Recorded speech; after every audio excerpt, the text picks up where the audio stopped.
Hello नमस्कार सभी साथियों, आप सभी का स्टार परिवार में स्वागत है। आज के इस वीडियो में हम अध्याय 6 को शुरू करेंगे। अध्याय 6 में क्या दिया है? वर्ग और वर्गमूल। तो हम इसको पढ़ेंगे, इस चैप्टर को देखेंगे, वर्ग और वर्गमूल को। तो सबसे पहले देखेंगे वर्ग का क्षेत्रफल। वर्ग का क्षेत्रफल का सूत्र क्या होता है? भुजा गुणित भुजा। तो इसमें बताया भुजा गुणित भुजा। तो वर्ग का क्षेत्रफल कैसे निकालते हैं? भुजा गुणित भुजा वाले फार्मूला से। भुजा है जो भुजा क्या होता है? वर्ग की भुजा है जो उसकी लंबाई को कहा जाता है। वर्ग है जो वह कैसा होता है? समान लंबाई का होता है। तो इसलिए इसका क्षेत्रफल निकालते हैं तो कैसा हो जाएगा? भुजा गुणित भुजा। तो यहाँ पर आपको बताया गया है वर्ग की भुजा जैसे 1 सेंटीमीटर हो तो उसका क्षेत्रफल क्या हो जाएगा? भुजा गुणित भुजा यानी 1 गुणित 1 तो बराबर क्या आएगा? 1। या फिर इसी को हम क्या कहते हैं? इसका वर्ग कर देते हैं। एक संख्या को वर्ग वर्ग कैसे निकालते हैं? उस संख्या का उसी में गुणा। जैसे हम आपसे कहें कि 2 का वर्ग क्या होगा? 2 का वर्ग निकालना है तो 2 का वर्ग कैसे निकालेंगे? 2 गुणित 2 कर देंगे तो 2 का वर्ग निकल आएगा। 3 का वर्ग कहें तो 3 का वर्ग कैसे निकलेगा? 3 गुणित 3 करेंगे। जिस संख्या का वर्ग निकालना है उसका उसमें 2 बार गुणा करना। वर्ग मतलब 2 में 2 बार उसका गुणा करना है। 4 जैसे 4 का वर्ग निकालना है तो 4 का गुणा 4 में कर देंगे। कितनी बार? 2 बार। यानी 4 गुणित 4 करेंगे। तो वर्ग कैसे निकालते हैं? किसी संख्या को यदि 2 बार गुणा कर दें तो वर्ग निकल आता है। तो यहाँ पर आपको फिर 1 से 10 तक के आपको क्या करना है? वर्ग को याद कर लेना है। और यहाँ पर आपको कुछ जो प्रयास कीजिए, क्वेश्चन दिएगा इनको हल करना है। जैसे पहला प्रश्न क्या लिखा? दी गई संख्याओं के बीच की पूर्ण वर्ग संख्या ज्ञात कीजिए। जैसे पहले प्रश्न में लिखा 30 और 40।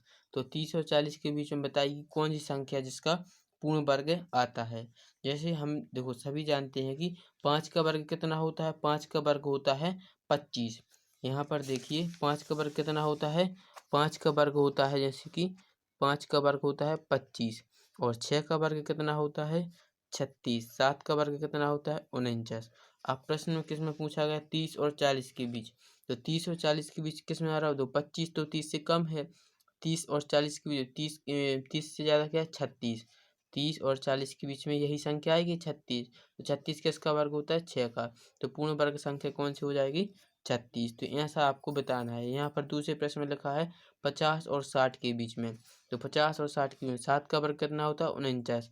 7 का वर्ग 49। 8 का वर्ग होता है 64। तो पूछा है 50 और 60। तो 50 और 60 के बीच में ऐसी कोई भी संख्या नहीं है। तो यदि हम यहाँ पर लिख देंगे कि ऐसी कोई भी पूर्ण वर्ग संख्या नहीं है जो 50 और 60 के बीच में होगी।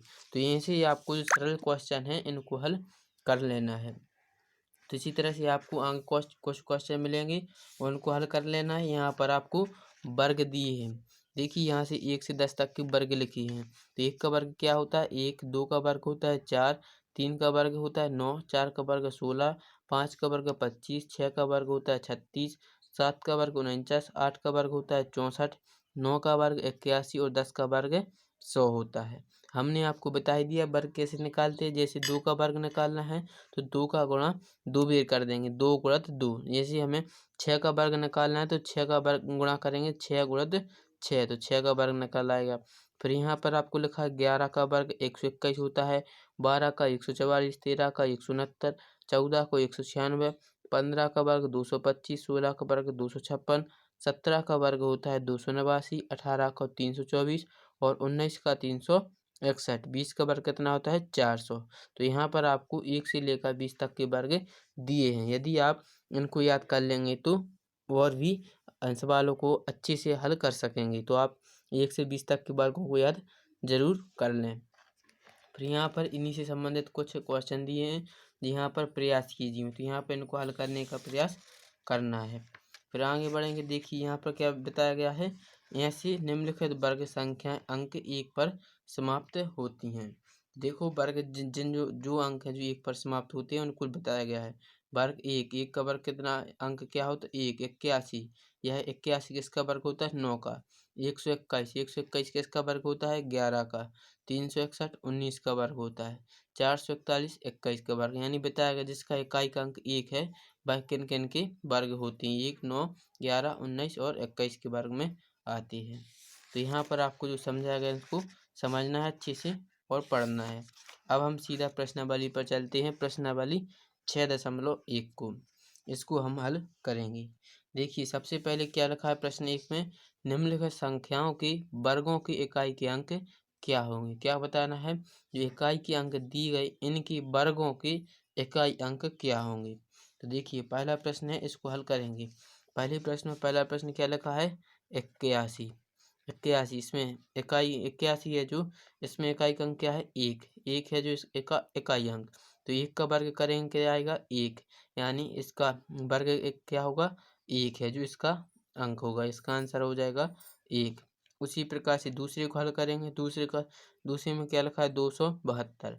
इसमें इकाई क्या हो जाएगी, 2। तो 2 का वर्ग करेंगे, 2 का वर्ग क्या होता है, 4 होता है, तो 4 इसका आंसर हो जाएगा। तीसरे प्रश्न कितना लिखा है, 799। 799 तो इकाई का अंक क्या होगा, 9। 9 है जो इसका इकाई का अंक, तो 9 का वर्ग कर देना है, तो 9 का वर्ग करेंगे कितना आएगा, 9 नाम 81। 81 अब इसमें वर्ग का इकाई का अंक देखना है, इकाई क्या है, 1, तो इसका आंसर क्या होगा, आंसर हो जाएगा 1। अब चौथा प्रश्न देखिए, चौथे प्रश्न में आपको कितना लिखा है। चौथे प्रश्न में आप सभी लोग अपनी पुस्तक में देखेंगे, लिखा है 3853। कितना लिखा है, 3853। चौथे में लिखा है 3853। तो 3 का वर्ग करने, इकाई का अंक क्या है, 3, तो 3 का वर्ग कर देंगे। 3 का वर्ग कितना होता है, 9। 9 है जो इसका आंसर हो जाता है। यदि यह 2 अंकों में होता तो इसके हम इकाई का वर्ग, इकाई का अंक लिखते, तो यह आंसर हो जाएगा 9। फिर पाँचवें प्रश्न देखेंगे। पाँचवें प्रश्न में क्या लिखा है, 1234। 1234 इकाई क्या हो जाएगी, 4। तो क्या करेंगे, 4 का वर्ग है, 4 का वर्ग कितना होता है, 16। तो यहाँ पर इकाई क्या है, 6, यानी इसका आंसर क्या हो जाएगा, 6 इसका आंसर हो जाएगा। छठवां प्रश्न देख लेंगे। छठवें प्रश्न में क्या लिखा है, 26,387। छठवें प्रश्न में क्या लिखा है, 26,387। अब हमें बताना है इसमें इकाई क्या है, इकाई है 7, यानी किसका वर्ग करेंगे, 7 का। तो 7 का वर्ग कितना होता है, 7 7 49। अब हमें इसमें भी इकाई देखना है, तो इकाई क्या है, 9, तो यानी इसका आंसर क्या हो जाएगा, 9 इसका आंसर हो जाएगा। अब हम अगला प्रश्न देखते हैं, सातवां। सातवें प्रश्न में कितना लिखा है, सातवें प्रश्न में लिखा है हमें 52,698। 52,698।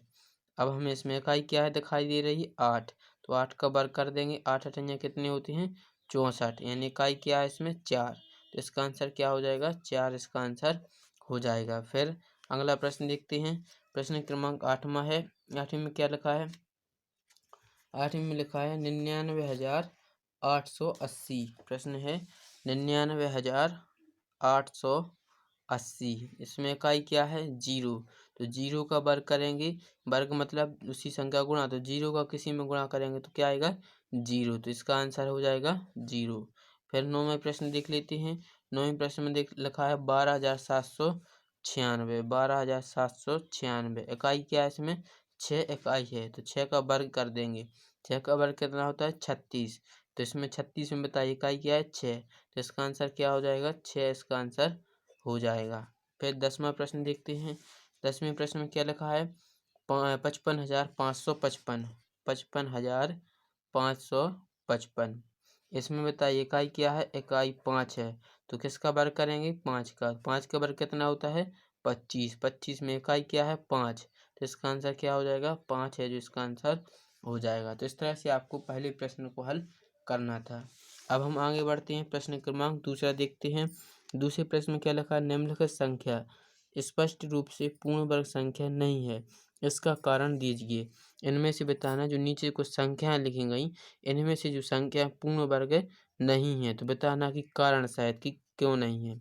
तो देखिए पूर्ण वर्ग संख्याएं जो कब होती हैं, अभी हमने देखो 1 से 10 तक के वर्ग लिखे थे। यदि इनके इकाई के अंक 1 4 6 4, देखो यहाँ पर लिख देते हैं। यदि इकाई के अंक कितनी हमें, इकाई का अंक, इकाई का अंक क्या आवे, 1 1 4 6 5 और 9 और 0, इकाई के अंक इतनी संख्या में आते हैं, तो वह संख्या जो पूर्ण वर्ग होगी। यदि इकाई का अंक एक, इकाई का अंक कितना 2 आवे, 3 आवे 7 आवे तो वह संख्या जो पूर्ण वर्ग नहीं होगी। अब हम ऐसा आप देख लेंगे। देखिए दूसरा सवाल ये है, देखो यहाँ पर 7 तो 7 आ रहा है तो इसलिए यह संख्या पूर्ण वर्ग नहीं होगी। तो इसमें आप कारण भी लिख सकते हैं कि इकाई का अंक 7 है इसलिए यह संख्या पूर्ण वर्ग नहीं है। दूसरे में देखेंगे, दूसरी संख्या में क्या आ रहा है 3, तो हमने क्या कहा था 2 3 7 यानी 3 भी आ रहा है तो इसलिए यह संख्या पूर्ण वर्ग नहीं है। तो यहाँ पर देखिए 8 8 आ रहा है तो 8 में भी पूर्ण वर्ग संख्या नहीं होती, तो 8 भी यह तीसरा भी यह पूर्ण वर्ग नहीं होगा। फिर चौथे में क्या लिखा है, चौथे में लिखा है 2, तो इकाई का अंक क्या है 2, इकाई का अंक देखना है 2 आ रहा है तो इसलिए यह संख्या पूर्ण वर्ग नहीं होगी। फिर अगले 5वें में क्या लिखा है 0, 0 है जिसमें विषम 0 आ रहा है। विषम 0 मतलब 3 0 हैं, यदि 2 0 होते तो यह संख्या पूर्ण वर्ग हो सकती थी, लेकिन इसमें कितने 3 0, तो यह संख्या भी पूर्ण वर्ग नहीं होगी। फिर इसमें देखिए 6वें में इकाई का अंक क्या है 2, तो 2 में भी यह पूर्ण वर्ग नहीं होती। तो इसमें भी देखो 3 विषम 0 आ रहा है तो इसमें भी आप लिखेंगे कि विषम 0 है तो इसलिए यह संख्या पूर्ण वर्ग नहीं है। फिर लास्ट क्वेश्चन दिया है 50 50 50 50 तीन तीन तीसरा दूसरे का लास्ट क्वेश्चन है। इसमें है जो आपको बताना है कि यह पूर्ण वर्ग होगी कि नहीं। तो इसमें है जो यह संख्या भी पूर्ण वर्ग नहीं होगी, क्योंकि लास्ट में 1 0 आ रहा है 50 50 50, तो 1 0 आ रहा है यानी यह विषम 0 है तो यह संख्या भी पूर्ण वर्ग नहीं होगी। तो ऐसा आपको कारण देना था कि यह संख्या पूर्ण वर्ग क्यों नहीं है। तो इस तरह से आपको प्रश्न क्रमांक 1 और दूसरा हल करना था। आगे के प्रश्नों को हम अगले वीडियो में हल करेंगे।